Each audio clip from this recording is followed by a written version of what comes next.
Every day, before the sun even has a chance to rise, the city of Atlanta, Georgia remains shrouded in a thick morning fog.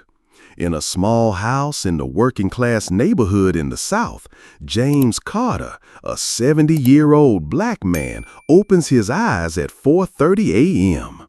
The ticking clock on the wall blends with his steady breathing, creating a familiar rhythm that has been part of his life for decades. James quietly sits up, his veined hands touching the old photo frame on the bedside table. The picture shows his late wife, Clara, her smile bright like summer sunshine. He softly whispers, "Today's gonna be a good day, my love." His voice is warm, carrying a gentle but firm longing. James walks into the kitchen, turns on the gas stove, and brews a cup of black coffee with no sugar. The aroma fills the small house, waking it up. He stands by the window, looking out at the quiet street, where old houses tell the story of a close-knit community now threatened by the tall buildings looming in the distance. Atlanta in 2025 is no longer the city it once was. Private security companies with shiny patrol cars and cameras are slowly replacing the real guardians of this neighborhood. But for James, this neighborhood is still home, the place he has spent his life caring for. He steps out onto the porch, his worn jacket lightly fluttering in the early morning breeze. In the yard next door, Miguel Torres, a 16-year-old boy with tangled curly hair, is busy fixing an old bicycle. "Good morning, Uncle James." Miguel looks up, flashing a bright smile. "Good morning, Miguel. Don't let that tire beat you," James replies with a teasing but warm tone. Moments like these, simple yet genuine, are why James loves his job. He is not just a bus driver. He is part of the neighborhood's rhythm, a person who connects strangers into a family. James climbs on to bus route 12, the bright yellow bus that has been with him for over 30 years. The engine roars to life, and he begins his familiar journey through Atlanta's bumpy streets. Each passenger who boards is greeted by name as if they were longtime friends. "Good morning, Mrs. Rosa. You look younger today," he says with a smile to the elderly woman carrying a bag of vegetables.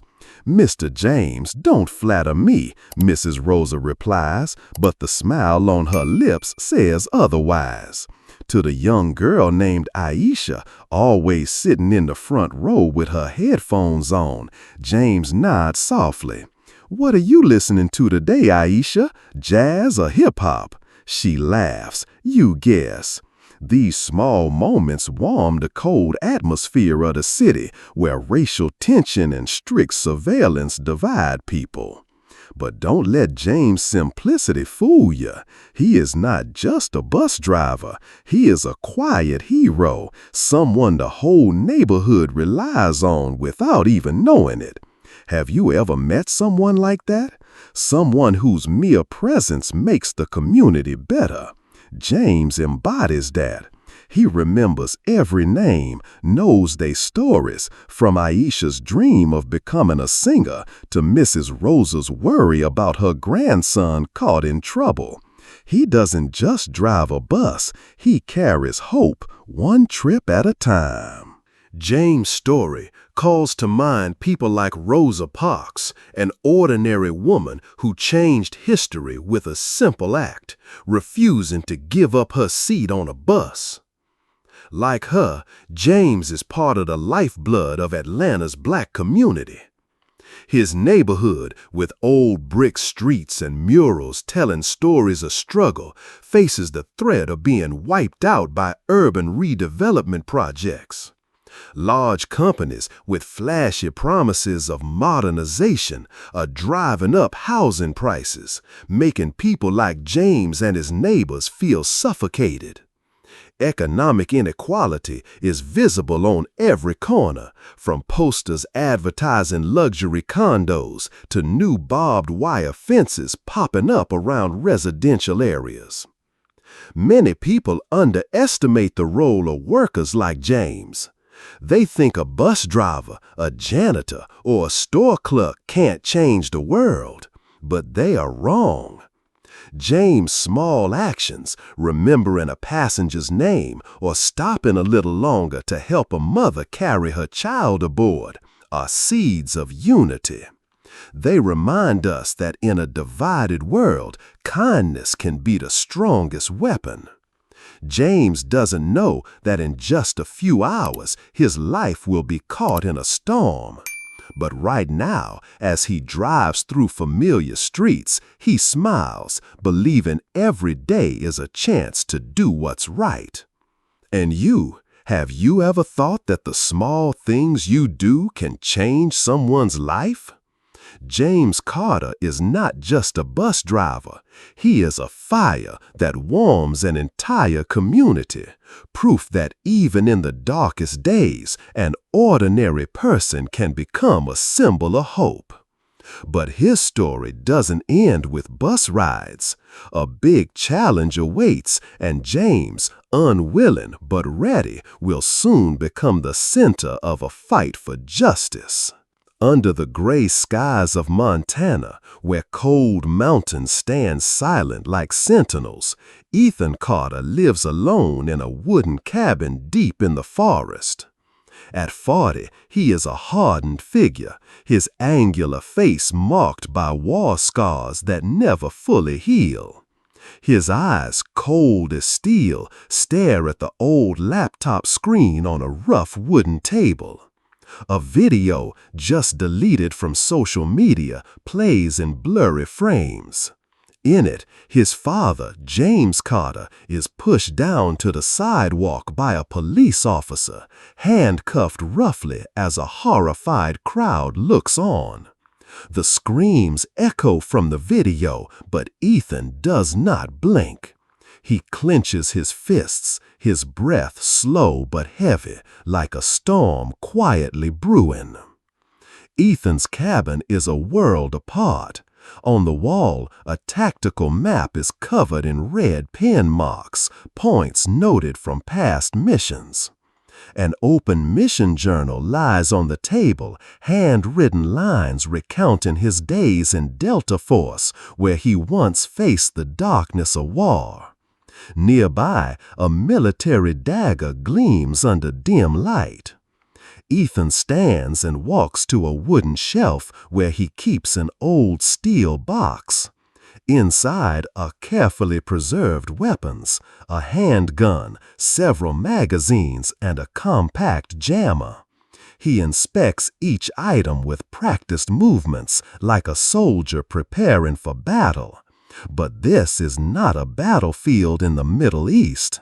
This is Atlanta, where his father is being treated like a criminal. Amid the cold, methodical movements, memories of James suddenly flood back like shattered fragments. Ethan recalls Sunday mornings when he was a boy sitting on the porch in Atlanta, listening to his father talk about bus rides and the people he met. "Son, everyone on that bus has a story," James used to say, his voice warm like the cup of coffee in his hand. But that memory is quickly replaced by the last image Ethan saw before leaving Atlanta 5 years ago.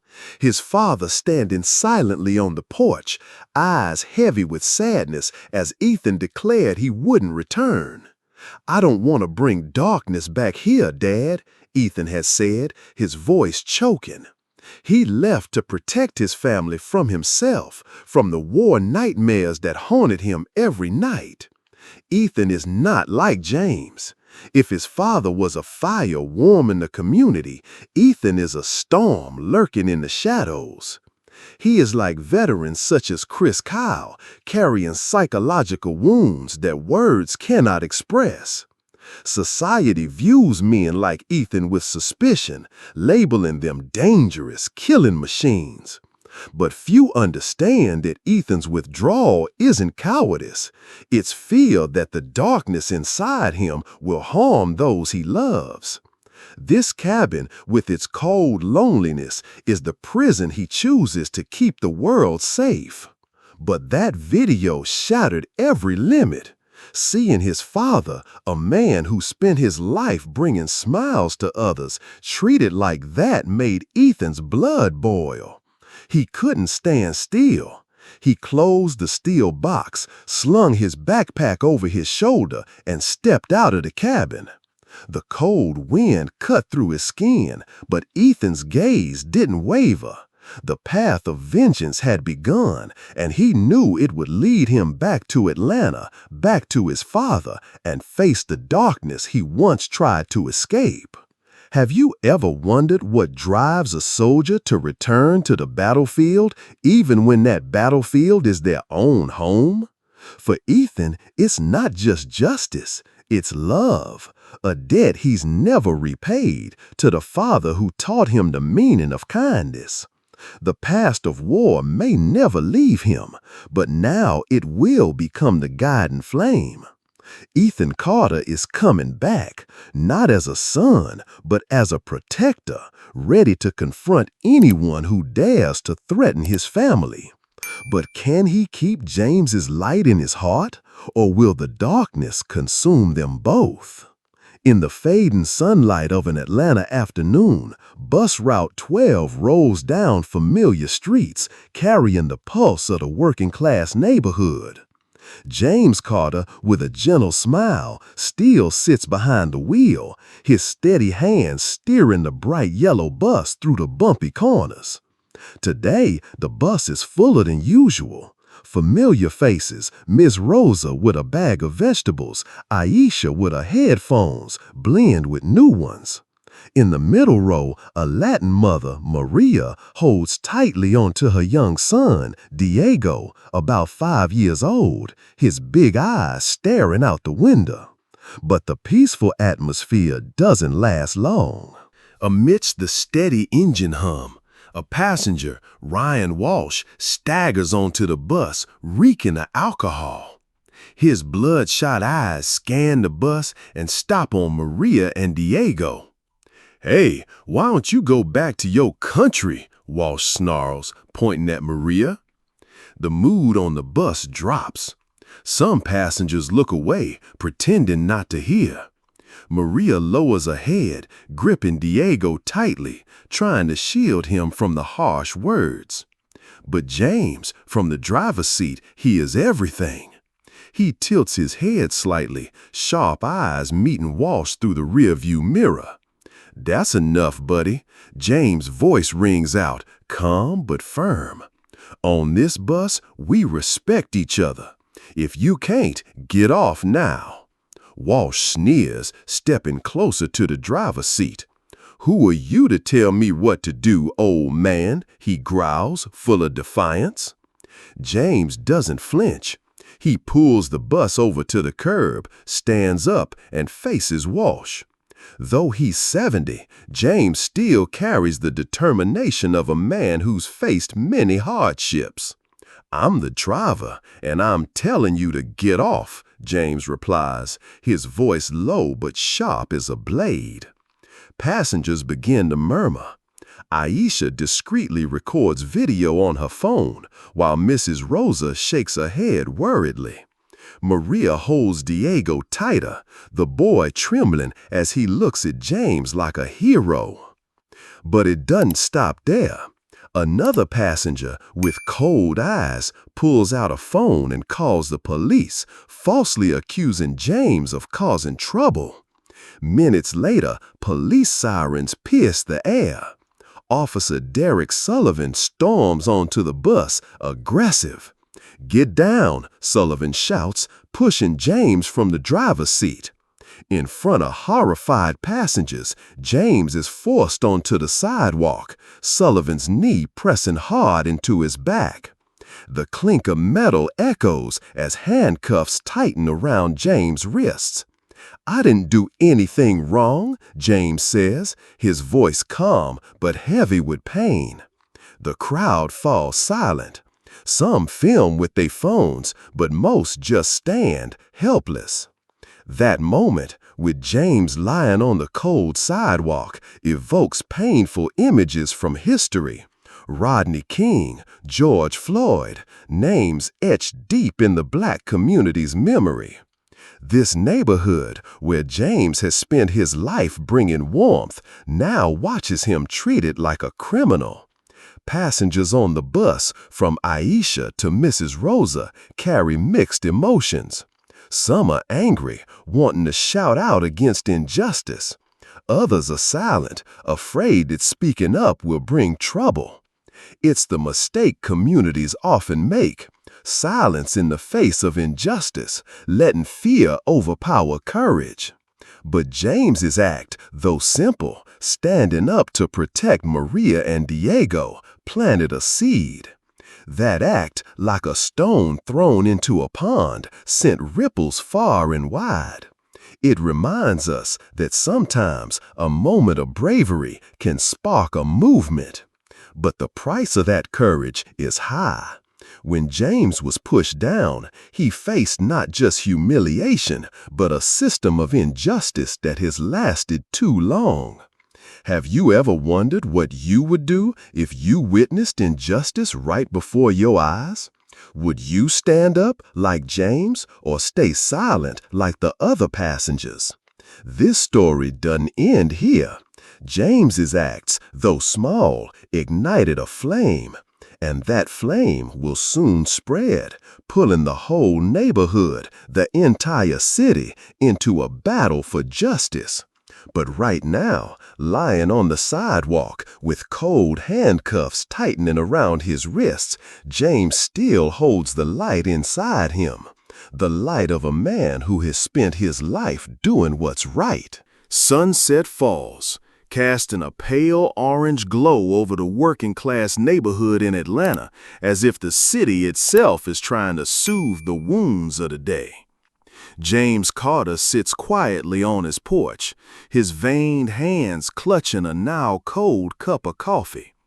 The bruises on his wrist, marks left by the handcuffs, still ache. But the pain inside him runs deeper. He looks out at the familiar street where children who once played now avoid the sidewalks, where colorful murals are hidden beneath the shadows of tightened security patrol cars.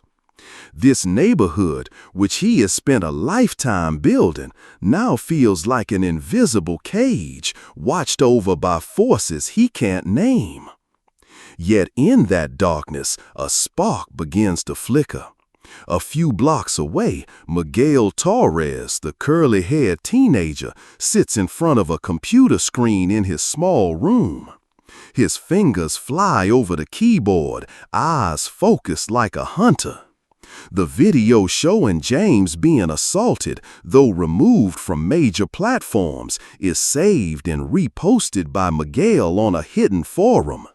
Within hours, the video spreads like wildfire, accompanied by the hashtag #JusticeForJames. Outraged comments, calls to action, and stories about James, the always smiling bus driver, flood social media. Miguel, with his self-taught tech skills, has turned his phone into a weapon, awakening an entire community. At the same time, Sarah Thompson, a young investigative journalist, sits in her small office downtown Atlanta. The light from her computer screen illuminates her sharp eyes as she scrolls through a flood of anonymous emails. A secret source has sent her information about Derek Sullivan, the officer who assaulted James. Sarah discovers Sullivan isn't acting alone. He works under Captain Marcus Reed, a powerful figure in the police department with shady ties to Titan Security, the private security company taking control of James' neighborhood. Sarah quickly jots down notes, her pen racing across the paper, her heart pounding as she realizes this isn't just an isolated incident, It's part of something bigger, something darker. Meanwhile, James sits alone on his porch, his gaze lost in the distance. Memories of past threats flood back.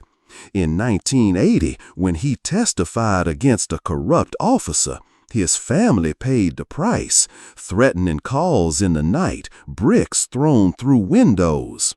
James chose silence then to protect Ethan, his son, but now that fear resurfaces. He wonders if he has the strength to face the darkness again. Then his eyes settle on a mural a few houses down, a blaze in flame, a symbol of hope the community built. James smiles faintly. He knows that despite his fear, he is not alone.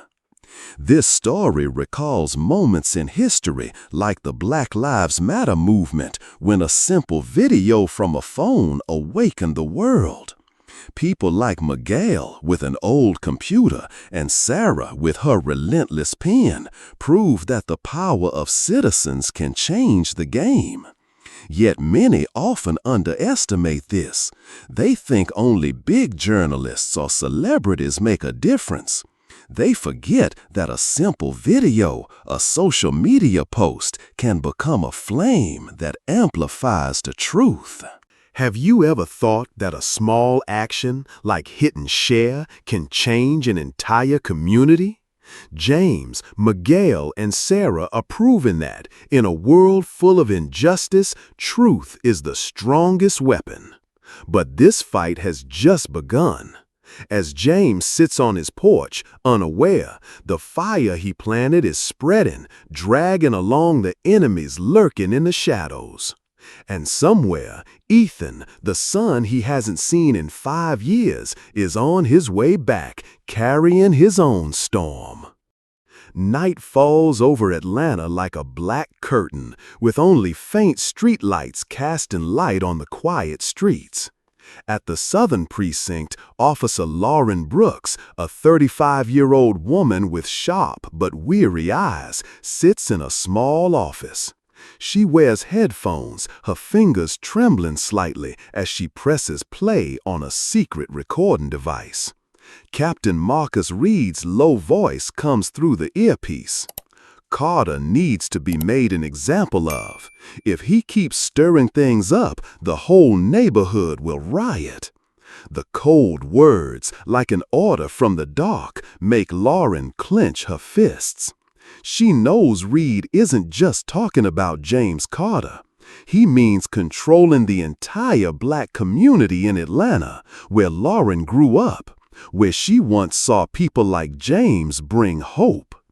Lauren isn't the type to stand out. She always works hard, follows the rules, and stays loyal to her colleagues. But in recent weeks, seeing Derek Sullivan and others under Reed abusing their power, her conscience has begun to stir. Every night she lies awake, haunted by the image of James being pushed onto the sidewalk. She remembers childhood days when James, the bus driver, would stop so little Lauren could cross the street, smiling and saying, "Be careful, little girl." Now, that man is being crushed by the very system she serves.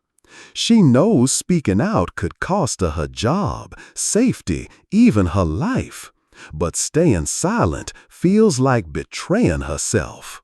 With a heavy heart, Lauren takes out her phone, opens an encrypted app, and sends the recording to Sarah Thompson, the investigative journalist she knows from reports about injustice in Atlanta.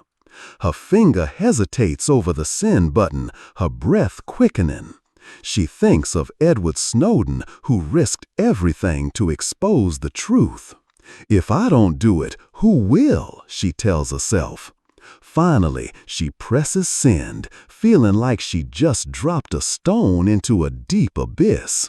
She doesn't know if this act will save James or put her in danger, but she knows she can no longer live with silence.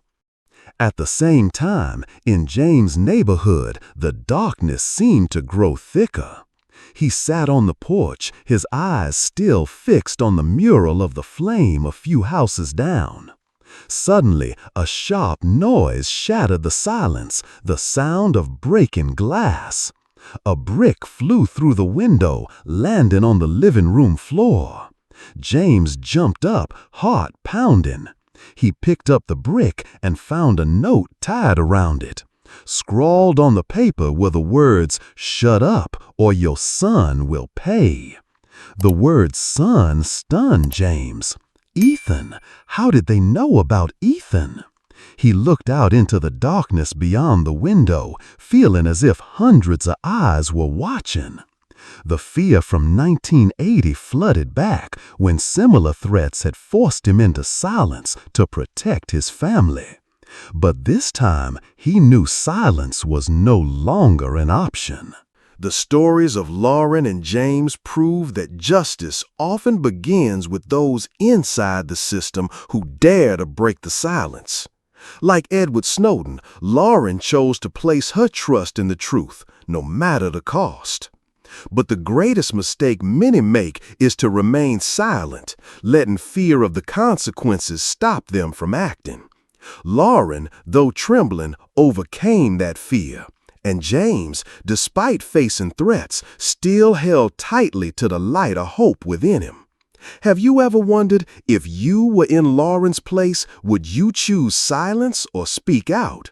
A word, an action can change an entire community. Lauren and James stand at a crossroads of fate where every decision carries risk and hope. But the threat with the name Ethan signals that the darkness is drawing nearer. The storm is coming, and no one knows if James' light will be strong enough to fight it. The night in Atlanta is deep and quiet, only the chirping of insects blending with the faint moonlight filtering through tree branches. James Carter sits on his porch, his veined hands gripping a cold cup of coffee, his eyes lost in the darkness. The brick, with its threatening note, still lies somewhere in the living room, a reminder that the storm is near. Suddenly, a figure appears at the end of the street, walking slowly but determinedly. James squints, his heart racing. The figure is familiar, even after 5 years. Ethan Carter, the son he once thought would never return, now stands before the porch, eyes sharp but filled with an unspoken pain. "Ethan," James whispers, voice choking. He stands, legs trembling slightly, unsure whether to embrace his son or keep distance. Ethan, in a worn jacket, nods faintly. "Dad," he says, voice low, as if echoing from a distant place. Father and son enter the house. The silence is so thick, even the ticking clock sounds loud. They sit facing each other at the kitchen table, the weak yellow light casting shadows over Ethan's worn face and James's time-lined eyes. This reunion has no hugs or smiles. It is heavy, as if both carry unseen wounds. "I saw the video," Ethan says, his voice cold but trembling. "I can't let them do that to you." James looks at his son, pain deep in his eyes. "You don't have to do anything. I've lived with this for a long time." He pauses, taking a deep breath. "Back in 1980, I testified against a police officer who beat a boy, nearly killing him. I couldn't stay silent, but after that, they left a dead cat at the door. Then came the late-night calls. I was scared, Ethan, scared for your mother, for you. So I stepped back, stayed silent all these years." Ethan clenches his fists, his eyes darken. "I carry darkness too, Dad. War. It never leaves me. I left Atlanta because I didn't want it to touch you, to touch our family." His voice breaks as if admitting it for the first time. "But now they've touched you. I can't stand by." The room falls silent. James looks at his son and sees not just a soldier, but the boy who once sat on the porch listening to his stories. "You take after your mother," James says gently. "Stubborn, but with a big heart." He smiles sadly. "I don't want you to carry more darkness because of me. But if you're here, be here for the light, not for revenge." Their story recalls veterans like those in American Sniper, returning from war with souls scarred. Ethan, like many soldiers, carries PTSD, nightmares that lead him to isolate himself to protect loved ones. James carries his own wounds, fear from the past, from retaliation for doing right. Their greatest mistake, like many families, was avoiding the pain, letting distance grow over time. But now, in this small kitchen, honesty is healing. Ethan holds his father's hand for the first time in years. "I won't let them hurt you anymore," he says firmly. James nods, but he knows this fight won't be easy. Have you ever thought that old wounds can be healed through an honest conversation? James and Ethan are learning to do just that, word by word, look by look. But the darkness outside is still waiting, and this reunion is only the beginning of a long journey. In an old basement in Atlanta's South Side, the light from a worn desk lamp falls on determined faces.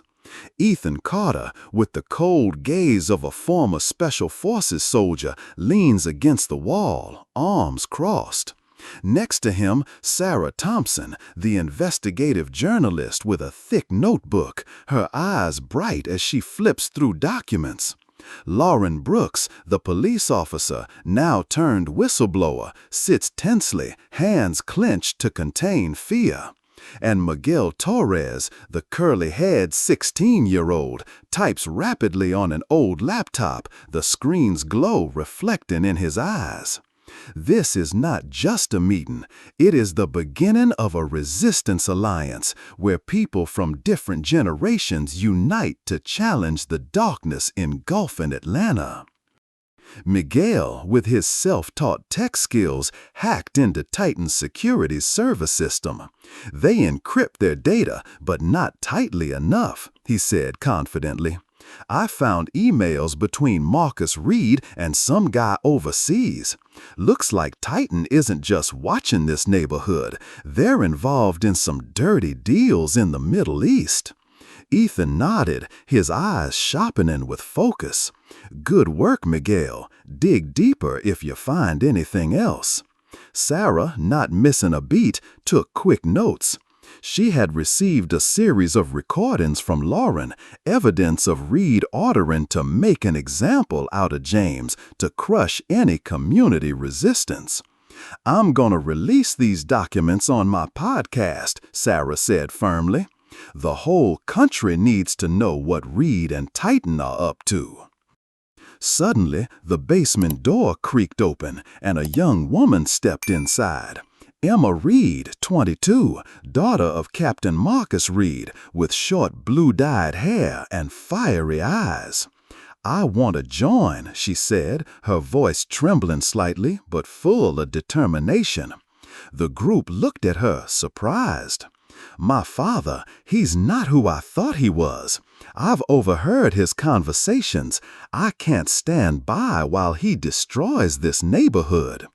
Lauren placed a hand on Emma's shoulder, signaling she understood the cost of opposing the very system you once belonged to. Ethan just nodded, knowing Emma's involvement marked a turning point. She didn't just bring insider information, she symbolized change. Even the enemy's family could stand for justice. The basement, with its stained walls and musty smell, became the headquarters of a silent war. They met at night when Titan Security's lights couldn't reach them. Miguel set up an encrypted communication network, turning old phones into tools to connect the community. Sarah wrote articles preparing to expose Reed's ties to shady overseas activities, from arms trafficking to illegal security contracts. Ethan, with his tactical experience, planned disruptions to Titan's facilities without violence. "We don't fight with guns," he said. "We fight with truth." Their story recalls the Occupy Wall Street movement, when people from all walks, students, workers, journalists, joined forces against injustice. But such movements often fail due to lack of coordination. Ethan's team avoided that mistake. Each member brought strength: Miguel with tech, Sarah with her pen, Lauren with insider info, Emma with the courage of a daughter opposing her father, and Ethan with strategic mind. They prove that when generations and professions unite, no wall is unbreakable. Have you ever thought about how a community's strength lies in unity? This alliance in a small basement was writing a new chapter for Atlanta. But the shadows of Titan security and Marcus Reed remained powerful and dangerous. Every move they made was a gamble, and the price of failure could be everything. Would the light of unity be enough to weather the coming storm? Atlanta's night sank into darkness, only the patrol lights of Titan security cutting through like soulless eyes watching the neighborhood. In the secret basement, Ethan Carter stood before a board covered in diagrams and maps. His hands moved quickly, checking a range of small devices: signal jammers, remote power cutters, and a compact drone. "Tonight, we hit 3 Titan sites," Ethan said, voice low but sharp as a blade. Sarah, Lauren, Miguel, and Emma nodded, their eyes shining with determination mixed with worry. They knew every step in this fight was a risk. Under the cover of night, Ethan moved like a ghost, using the drone to scout Titan Security's facilities. The silent drone slipped past barbed wire fences, recording camera locations and patrol teams. At the first site, a warehouse storing surveillance gear, Ethan activated a jammer, shutting down the entire camera system. At the second, a control station, he cut the power, plunging the area into darkness. The third, a Titan office, was crippled when Miguel's malware crashed their internal network. Each move Ethan made was precise, like a carefully choreographed dance, reminiscent of Martin Luther King Jr.'s nonviolent tactics, where deliberate disruption shook an unjust system. But just as the team thought they had scored a small victory, a new shadow appeared. An encrypted message popped up on Ethan's phone. A single word: Spectre. Ethan clenched his fist, his face darkening. Spectre, his old superior in Delta Force, a mysterious man with a darker past than Ethan's own. The next message came: "Stop, or your network will fall apart." Ethan glanced around the basement, where Sarah was writing, Miguel typing code, and Lauren checking documents. Spectre knew about them. He knew everything. It felt like a predator stalking in the dark, ready to strike at any moment. Meanwhile, at James' house, the atmosphere grew heavier. A sharp noise rang out again. Another brick flew through the window, hitting the floor with a dry thud. James, sitting in his armchair, jumped up, heart pounding. He picked up the brick, finding another note tightly bound. The cold handwriting read, "This time it's not just bricks." James looked out the window, the darkness outside swallowing the porch light. He thought of Ethan, the earlier threat, and the rising unease. They weren't just targeting him, they were targeting his entire family. This fight, though without guns, was still perilous. Ethan and his team had chosen the path of nonviolence, like Martin Luther King Jr. had done when marches and boycotts forced a system to kneel. But the biggest mistake resistance movements often make is letting anger lead to violence and losing their legitimacy. Ethan knew this. He chose restraint, using brains and strategy to defeat the enemy.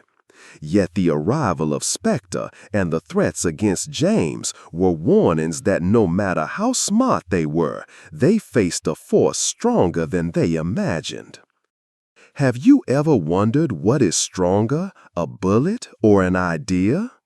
Ethan, with his nonviolent tactics, is proving that truth and disruption can shake an empire. But when Spectre steps into the game, and as the threats against James grow bolder, will their light be enough to push back the darkness? This fight is not just about justice. It's about holding on to your heart when darkness surrounds you. Under the dim light of a small studio in Atlanta, Lauren Brooks sits before a microphone. Her hands trembling slightly, but her eyes resolute. On Sarah Thompson's popular podcast, her voice rings out clear and strong, cutting through the darkness like a blade. "I am Officer Lauren Brooks," she begins, "and I have proof that Captain Marcus Reed ordered the assault on James Carter to silence this community." She plays the recording, the cold voice of Reed echoing, "Carter needs to be made an example." Within hours, the podcast spreads across social media. The hashtag #IStandWithJames exploding like wildfire. From working-class streets to university campuses, people share James' story, turning him into a symbol of courage against injustice. South Atlanta boils with energy. Spontaneous protests erupt before City Hall, where hundreds raise banners reading, "Justice for James." Mrs. Rosa, who once rode James' bus, stands among the crowd, her voice trembling as she recounts his kindness. Aisha, the young girl with headphones, sings a freedom song, her voice ringing through a handheld speaker. Miguel, with his tech skills, live streams the protests, broadcasting images of hundreds of Black, Latinx, and other supporters standing up for James.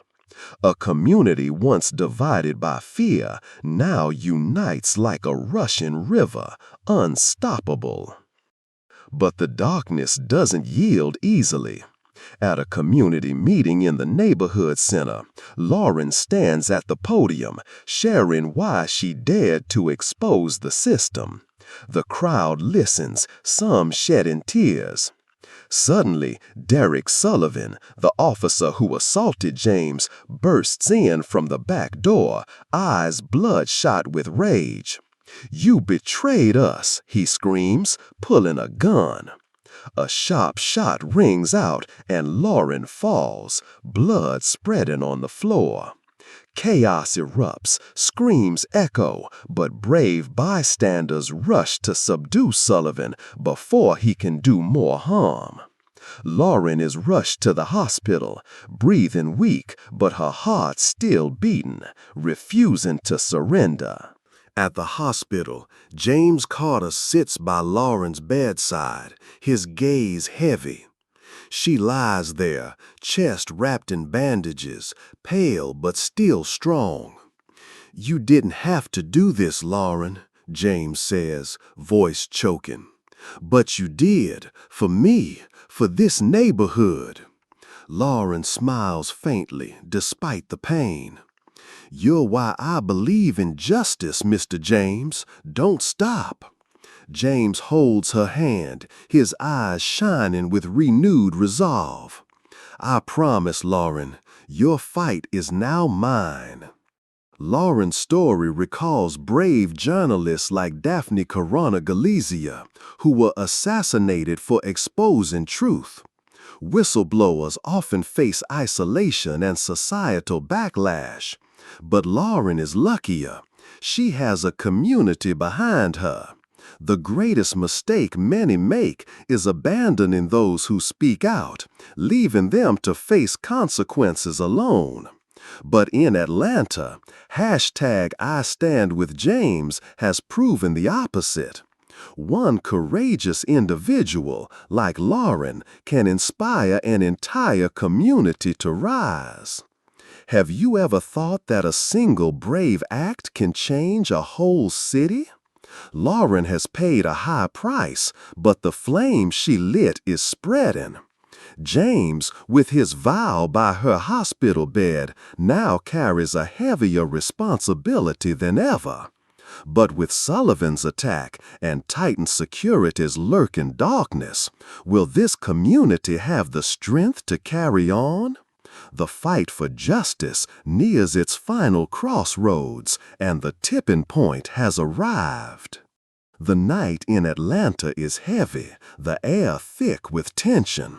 In James Carter's small home, the weak yellow light illuminates the worn walls where Ethan Carter stands silently, his cold eyes sharp as blades. He has set a trap for Derek Sullivan, the officer who assaulted his father. A fake message, a false address, lured Sullivan here, thinking he would catch Ethan. But when Sullivan enters, gun drawn, he doesn't expect James to be standing in the middle of the room, hands raised, eyes unwavering. "Stop, Derek," James says, voice low but commanding. "This doesn't need more bloodshed." Ethan, hidden in the shadows of a corner, clenches his fists, ready to act. But James' gaze meets his, pleading, "Don't, son." Sullivan, face twisted with anger and fear, shouts, "Who do you think you are, old man, a hero?" But faced with James' calm, his aggression begins to crack. Sweat drips down his forehead, hands shaking as he holds the gun. He sees not hatred in James' eyes, but a strength he cannot understand, the power of non-violent courage. Sullivan, once believing himself invincible, now feels defeated, his spirit crushed by a 70-year-old man wielding no weapons. Meanwhile, in front of Atlanta City Hall, the glow from hundreds of candles and raised phones lights up the night sky. Sarah Thompson and Emma Reed lead the largest protest the neighborhood has ever seen. Sarah, microphone in hand, reveals the final proof, documents linking Titan security to war crimes in the Middle East, hacked by Miguel from their servers. Emma, voice trembling but firm, condemns her own father, Marcus Reed. "My father chose power over justice," she says, "but I choose to stand with the truth." The crowd erupts, chants of justice for James ringing out like an unstoppable wave. Meanwhile, Marcus Reed, feeling the noose tightening, hurriedly left his office, loading a suitcase full of money into his car. He thought he could escape. But Ethan, waiting in a dark alley after leaving James' house, appeared as Reed stepped out. No gun, no knife, just a cold, piercing gaze. "Where are you running to, Reed?" Ethan asked, his voice low like thunder. Reed, once powerful, now shrank back, mumbling excuses. "You don't understand, Ethan. This is how the world works." But Ethan shook his head. "No, that's your way, and it ends today." The confrontation needed no violence, only truth and will, breaking Reed completely, forcing him to surrender before the real police arrived. James, standing between Ethan and Sullivan, recalled Mahatma Gandhi facing British colonizers with steadfast nonviolence, forcing the enemy to confront their conscience. The biggest mistake in such confrontations is letting violence lead, turning justice into revenge. But James, with courage needing no weapons, broke that cycle. Sullivan fell not because he was physically defeated, but because he couldn't face the truth in James' eyes. Have you ever wondered what true courage is? Is it holding a gun against an enemy, or standing at the line, choosing truth over violence? James and Ethan, in that moment, showed that justice doesn't need blood to win. But as Reed was arrested and Titan's security shook, would this light be enough to banish darkness forever? Their story neared its end, but its legacy was just beginning. Morning sunlight spilled over Atlanta as if the city exhaled after a storm. Titan's security, the giant that once spread fear, had fallen. Their gleaming offices were sealed, patrol cars no longer prowled the streets. Marcus Reed and Derek Sullivan were handcuffed and led before dozens of reporters' cameras. The FBI launched a sweeping investigation, uncovering Titan's dark secrets, from war crimes to illegal contracts. The South Side neighborhood, once crushed by surveillance, now felt liberated, filled with hope, mingled with unhealed scars. Before City Hall, James Carter stood at a podium, his eyes bright yet contemplative. Hundreds, from Mrs. Rosa to Aisha, stood silently listening. "I'm just a bus driver," James began, his warm voice resonant. "But I've seen the power of this community when we stand together. We need a police force that protects, not oppresses. We need reform now." He spoke of a new training program where officers learn to listen instead of using force. The crowd applauded, chants of justice for James mingling with tears of rekindled faith. But in James' small house, a silent void appeared. Ethan had disappeared like a shadow fading into the night. On the kitchen table, James found a note, his son's strong handwriting. "I'm proud to be your son." James clutched the note, eyes blurring. Ethan, the soldier carrying the darkness of war, had chosen to leave to protect the light his father had ignited. James smiled sadly, knowing his son was still somewhere out there, carrying his love. The neighborhood began to revive. Lauren Brooks, now recovered from her injuries, founded a nonprofit supporting whistleblowers like her. She stood before a small group, sharing her story, inspiring others to speak out. Emma Reed, with blue hair and a steadfast heart, declared her candidacy for city council, promising change from within. Miguel Torres, the teen who hacked Titan servers, opened a mechanical training center where neighborhood kids learned to fix bikes and build dreams. Old murals were repainted, brighter than before, symbols of a community reborn. This story recalled police reform movements after George Floyd's death, like in Minneapolis, where communities forced government change. But the greatest mistake after such victories is letting unity crumble, making reform empty promises. Atlanta refused that fate. New police training with community involvement stood as proof of persistence. Every step, from Lauren to Emma to Miguel, laid bricks toward a better future. Have you ever thought victory is just the first step? Justice isn't the destination, it's a journey demanding endurance. James, with his speech, and people like Lauren, Emma, Miguel, continued writing that story. But as Ethan vanished, leaving a loving note behind, one question lingered. Where had he gone? The legacy of their courage would echo on, but this story, like Atlanta itself, was still waiting to be told. A year passed. Summer sunlight stretched across South Atlanta, where streets once thick with fear now burst with color. New murals were painted, children ran freely on sidewalks, laughter replacing patrol sirens. James Carter, now 71, sat on his porch, the old armchair creaking beneath his weight. He had retired, but his name was not forgotten. A new Route 12 bus, emblazoned with James Carter in bright letters, rolled through the neighborhood daily, a lighthouse in the dark.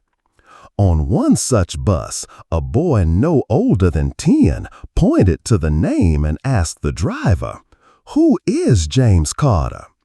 The driver, a woman with a warm smile, paused as if searching for worthy words. "Son, James Carter is the man who stood up for justice," she said.